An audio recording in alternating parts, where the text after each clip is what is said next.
dipersembahkan oleh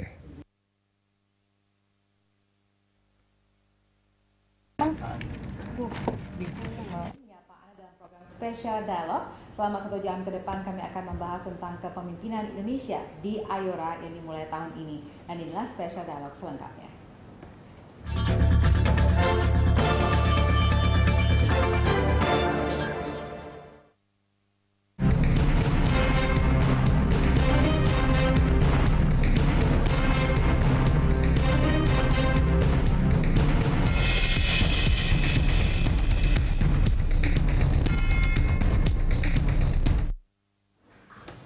Indonesia tahun ini terpilih sebagai Ketua Asosiasi Negara di Kawasan Samudra Hindia atau IORA. Bagaimana sebenarnya kiprah Indonesia di IORA? Manfaat apa yang bisa didapat Indonesia dari keanggotaan di IORA? Kita akan membahas bersama Dirjen Asia Pasifik dan Afrika Kementerian Luar Negeri, Bapak Yuri Tamrin, dan pengamat politik internasional LIPI, Bapak Rifki Mundan. Ya, Pak Yuri, kita mungkin masyarakat belum terlalu familiar dengan IORA, yaitu Indian Ocean Rim Association. Nah, sebenarnya apa itu IORA dan mungkin apa sebenarnya kepentingan Indonesia berada di IORA? Terima kasih. Saya mafhum bahwa masyarakat kita lebih familiar dengan organisasi internasional seperti ASEAN, East Asia Summit, dan lain sebagainya, APEC, KAA.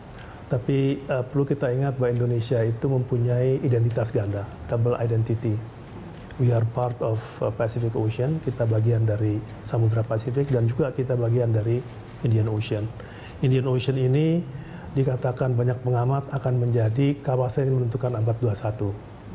Kalau kita lihat dari sisi geopolitik, di Pasifik tentu merupakan lokomotif pertumbuhan ekonomi dunia, membutuhkan sumber alam, bahan mentah dari kawasan Samudra Hindia, misalnya di Afrika atau di Timur Tengah, ditransport ke lewat Samudra Hindia.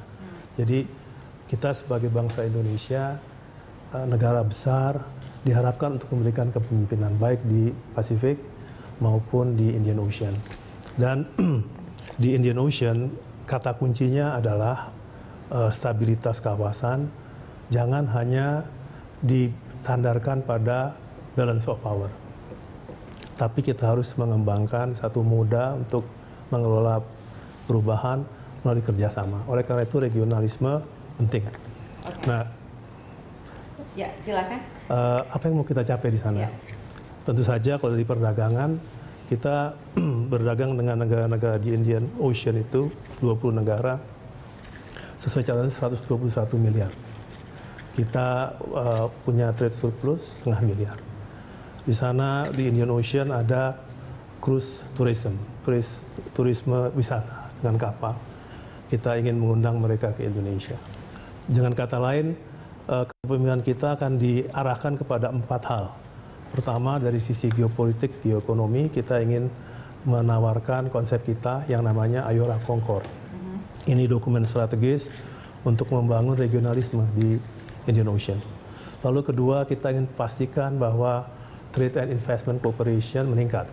Oleh karena itu, di Padang nanti, yang namanya forum-forum di bawah IORA seperti Indian Ocean Rim Business Forum, Working Group on Trade and Investment, itu tidak hanya dihadiri oleh regulator, tapi oleh pelaku private sector betulan.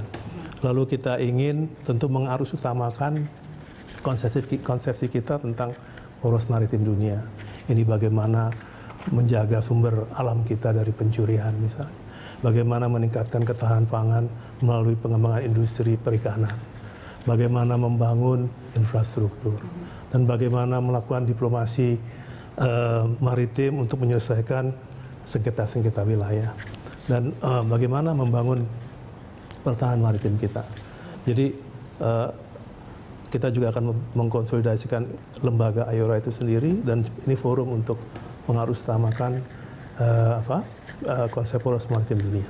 Oke, baik. Jadi sudah kita dapatkan ada sektor-sektor utama yang menjadi prioritas dari pemerintah Indonesia saat akan menjadi ketua IORA sejak Oktober 2015 ini. Betul. Dan tentunya kita ada perhatian yaitu misalnya dengan adanya latar belakang budaya yang berbeda, kemudian dengan ada latar belakang mungkin ekonomi juga berbeda. Nah, mungkin ada tantangan-tantangan yang harus dihadapi oleh Indonesia sebagai ketua di masa yang akan datang. Kita tidak akan bahasnya sekarang, tapi kita akan membahasnya pada sesi berikutnya. Pemirsa, tetap bersama kami akan kembali usai jeda.